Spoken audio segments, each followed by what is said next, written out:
markii aan soo baxay anigoo ku sii socda dhankaasi ayaa waxaan soo maray buu yidhi qolo kaniisad ku jirta, kaniisad kanaystii nasaarada ka mid ah, kaniisad kiristan ah qolo ku jirta.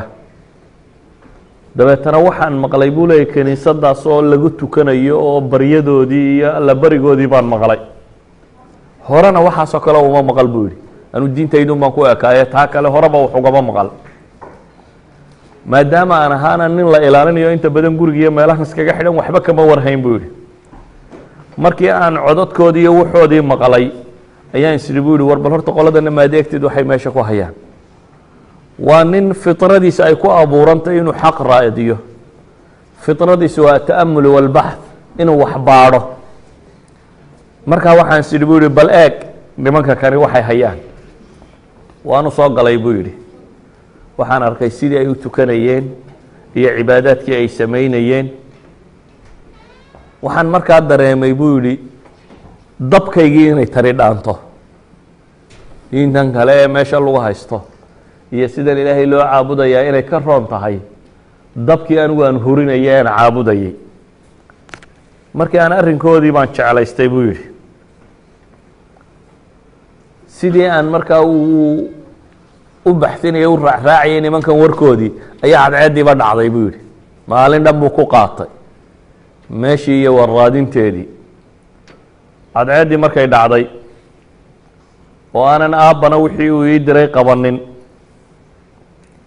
ayaan su-aal weydiiyey buu yidhi nimankii. waxaan ku yidhi waree dhaha diintan aa haysataan ee ilaahay ku caabudaysaan, waxaan rabaa asalkeedii inay iga warantaan, meesha asalkeedu yaallo. maadaama ninkan xaqiiqo raadinaya wuxuu rabaa inuu ogaado gunteeda. wadaad beershiye joogo kiristana un inaanu ka qaadanin ee bale xaqiiqada diintan ba inuu soo ogaado. sidaa daraaddeed waxaan ku yidhi buu yihi ayna aslu hada diin, diintan asalkeedii iga warrama. waxay igu yidhaahdeen buu yihi diintan asalkeedii shaam bay jirtaa, shaam baa asal u ah. waan ka soo noqday buu leeyahy. marka waxaa meeshan ka muuqata salmaan isagoo nin dhalinyaro ah oo yar inuu yahay nin xaqiiqo raadinaya, nimaan ku kalsoonayn un dadku waxay iska haystaan inuu iska haysto. nebigu wuxuu leeyay laa takunuu imaca taquuluuna in axsana naasu axsanna wain dalamuu dalam. ha odhanina buu nebigu yidhi anagu dadkun baanu iskala soconnaa, dadku hadday wanaagsanaadaanna waan wanaagsanaanaya, hadday xumaadaanna waan xumaanaya. wuxuu nebigu inoo tilmaamaya qofka muslimkii inuu mar kasta isagu wanaagsanaado, dad baa xun inaanu xumaanin.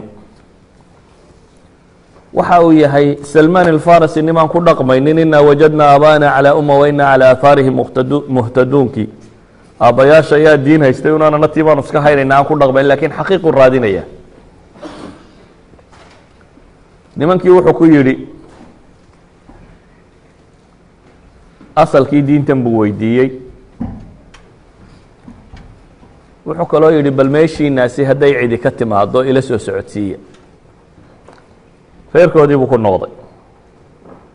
aabbihii iyo baadidoonkiisiiba ku dawakay oo baadi doonayey ayuu u yimi. ay bunaya ayna kunta buu ku yidhi, aabba xaggaad ka dhacday? meeshii aan kuu diray miyaanan kula ballamin buu yidhi, wixii aan kaala ballamay meeye? salmaan xaqiiqadu u sheegay. aabba buu yidhi qolo halkan oo kiniisad ku jirto tukanaysaan soo maray, diintoodii markii aan arkayna waabay cajab gelisay. sidii aan ula joogayna cadceeddii baa ku dhacday. odaygii markaa wuxuu ku yidhi laysa fii dalika diini khayr, diintan aad sheegaysay aada u tagtay qolada tan khayr kuma jiro, diintii aabbayaashaabaa ka khayr badan, dabkaaga haysa buu leeyahy. salmaan wuxuu yidhi kalaa wallahi inahu la khayru min diinina.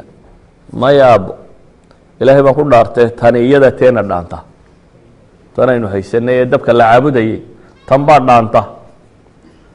odaygii markaa waxbaa qobi yidhi, wuxuu is yihi wiilkaba waa lagaa kaxaysan, sawkan maha arrinkii fogaaday. wiilkana aada buu u jecla, waana nin maalqabeena. wiilkiiba wuu xidha, wuxuu yihi gurigaa ku xidhnaado yuu bixin. isagoo uga cabsi qaba inuu dee diinta ka baxo. laakiin insaanka in la qanciyo oo wax loo sheego oo wax la bara xejisa, laakiin xadhig iyo xabsi ma xejiyo. xadhig iyo xabsi marunbu qofku jaanis ku helaya oo kaaga baxo. hadaas tiraahdo xadhig oo xabsi oo ilaali oo caynkan, intaa kuma ilaashamayo. wuxuu ku ilaashamayaa inaad wax barto oo qancisid oo wax u sheegtid. salmaan alfarisi wuxuu leeyahay halkiibuu aabbahay igu xidhay, fariin baan u dirtay buu yidhi nimankii kiniisadda. waxaan ku yidhi buu yidhi haddii shaam cid tijaari ay ka timaado, dadka ugu badan ee waayadaa un dee socon jiray waxay safarada tijaarada sida, safar tijaari hadduu shaam ka yimaado buu yidhi ila soo socodsiiya.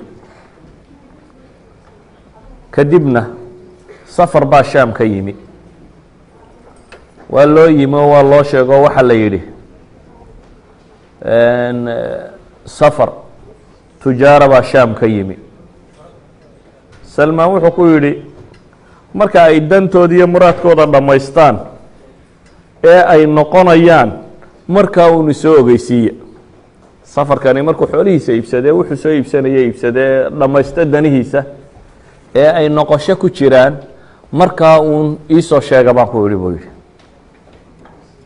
markii dambe haddana u yimaadeena waxaa la yidhi safarkii waa dhaqaaqayaa, waxaanay qabanayaan shaam. markaas baan iska furay buu leeyay wixii ugu xidhnaa, xadhiggii iyo wixii ku xidhnaa buu iska furay, dabeetana wuu xidhxidhay. salmaan wuxuu ka tegayaa guri barwaaqaysan oo xoolo yaaliin oo maal yaallo oo magac iyo maamuusu ku leeyahay. wuxuu u socdaa meel aanu garanaynin oo horeba u arag, cid aanu garanayno uu sii raacaya. laakiin waxa uu u safraya waxa weeyaan inuu xaq helo, noloshiisu inay mudba'in noqoto, uu diin saxa helo ayaa kala weyn cunadan iyo gurigan iyo waxan oo dhan. walidaalika buu safarkan bilaaba. qoladii buu raacay. markuu raacay wuxuu yimi shaam. shaam markii uu yimina wuxuu ku yidhi war diintan cidda haysata ayaa ugu fadli badan, bali tilmaama. diintan maan rabaa bal inaan wax ku ogaadee cidda u aqoon yahansane ugu fiicanee xaqnimo diintan u haysata ii sheega. usquf fi kiniisa baa loo tilmaamay. usqufku waa nooc min bishop, wadaad kaniisad haysta ayaa loo tilmaamay. waxaa la yidhi ninkaas baa inta halkan joogto u roon. ninkii baan u imi buu yidhi, waxaan ku yidhi bu niyow diintan baan doonayaa, waxa aan rabaa inaan adiga kuu shaqeeyo, adna aada waxi bartid oo aan diintanna kaa barto, kulana cibaadaysto kula tukado. ninkii wuxuu yihi fadkhul, soo dhaafde marka. salmaan jay oo isbahaan ku taalla, isbahaan waa beershiyada shishe, ayuu lug ka soo bilaabay. shaam buu tegey. waa safar aada u dheer. safarkaa kumaankumka kilomitira wuxuu u maraya inuu xaq raadiyo. meeshii markuu yimina wuxuu yihi war yaa ugu aqoon yahansan oo diintan si fiican u garanaya. waxaa loo tilmaamay wadaad bishop oo kiniisad jooga. ninkiina wuu u yimi. ninkii codsigiisiibuu u dhiibtay, inaan kuu shaqeeyana waan rabaa buu leeyey, inaad waxna i barto kulana tukadana waan doonayaa, soo dhaaf buu ku yidhi. laakiin tajribadiisii uu xaqa ku raadinayey waxaa galay hakad. waxa uu la kulmay nasiib daro nimaanay diintu dhab ku ahayn. nin shicaarka uu taagay iyo calaamadda u taagan iyo waxa uu rumaysan iyo meeshuu matelaya dhaqankiisa kale aana isku mid ahayn. waa nin dadka yidhaahdo sadaqadaysta, wax la baxa, kan sameeya, xoolaa soo ururiya, dabeetana isagu iska qaataan, masaakiinna siinin, cid kalena siinin. waa rajul suu. waa nim aan si fiican uga tarjumaynin diintii uu rumaysnaa. wuxuu leeyahy ninka kani rajula saw-in buu ahaa dadku sadaqada fari jiro oo uu ku boorin jiray marka loo keenana sadaqaadkaa loo soo ururiyana isaga ayuunbaa meel iska dhigan jiray buu yihi masaakiinta muu siin jirin ilaa iyo uu ka urursaday buu yidhi 7 qilaal qilaalku waa jara weyn waa bahashan maxaa la yidhahdaa jalxad ashuun weyn 7 jalxadood ama ashuun oo waaweyn ayuu meel ku qarsaday oo urursaday wuxuu salmaan leeyahy ninkan aad baan u nacay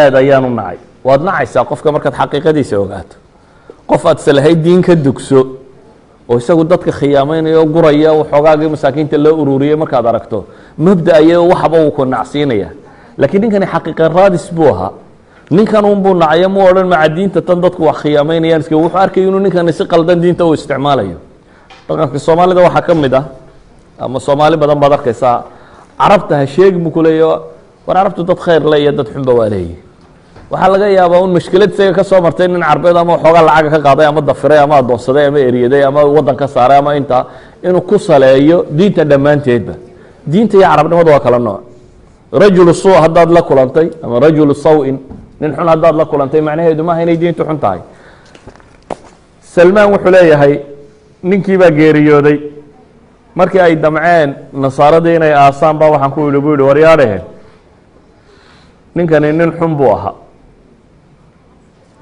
markaasa waxaa la yidhi maxaad ku garanaysaa waxaan idhi weli ninkani sadaqadana wuu idin fari jiray isagaana urursan jiray maxaad taa ku garanaysaa waa ka kansigiisii halkaa yaalla buu yidhi halkaa ka raadiya meeshii baa la baadhay waxaa la helay 7 ashuun ama 7 jalxadood oo uu ku jiro dahab iyo waraq ka buuxa silfar iyo fida silfar iyo gold halkaa ka buuxa markii ay arkeen bay waxay yidhahdeen wallaahi inaanan aasaynin dabeetana inta la rajmiyey baa meydkiisii la salbiyey oo iskaga tageen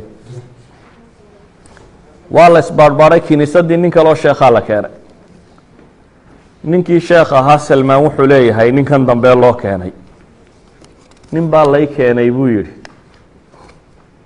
فما رأيت رجلا لا يصلي الخمس أرى أنه أفضل منه أزهد في الدنيا ولا أرغب في الآخرة ولا أدأب ليلا ونهارا منه نبا لك أنا يقول أنا أنغو أرق نين شنتو كذا موياني عهدي سلمان نك شنتو كذا كموها تسحابدي اللي يقاني بي هاي نين شن صلاة كذا ده ولا قل ما أقول waxaa la yaqaanay nin 5 salaadood tukado oo ilaahay rumaysan oo saxaabiyo de ragga ku jira baa la yaqaanay idan waxa uu misaal ku bixinaya Salman al-Farisi wuxuu leeyahay maan arag nin 5 tukada mooyaane ninkaasi nin ka fadli badan noloshayda maan soo arag buu leeyahay yani saxaabada nabiga mooyaane cid kale oo ninka ka fadli badan ninkii kale lay keenay maan arag buu leeyahay nin adduunka zaahiday buu ahaa buu yidhaan adduun urursigii qiimo la lahayn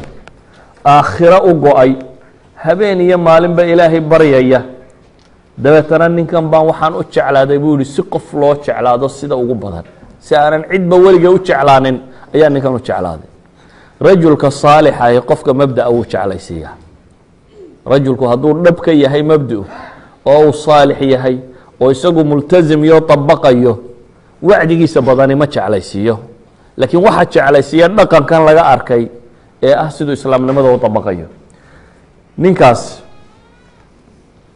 tajribadii koowaad ee ninkii hore uu la galay way ka fashisay tajribadii labaad ee uu ninkan la galay waxay noqotay tajriba naajixa laakiin muddo markii la joogay ninkii baa xadaratul wafaat geeridii baa ku soo ururtay markuu arkay ninkii inuu xanuunsanayo oo waktigii geerida uu joogo ayaa waxaan idhi buu yidhi hebelow waan kula joogay aadna waan kuu jeclaa si aanan adiga hortaa cid u jeclaan baan kuu jeclaa maantana waxaa ii muuqata inay kugu soo ururtay il geeriyaad baad maanta la leedahay waxaan rabaa inaad ii dardaarantid ee yaad ii dardaarmaysa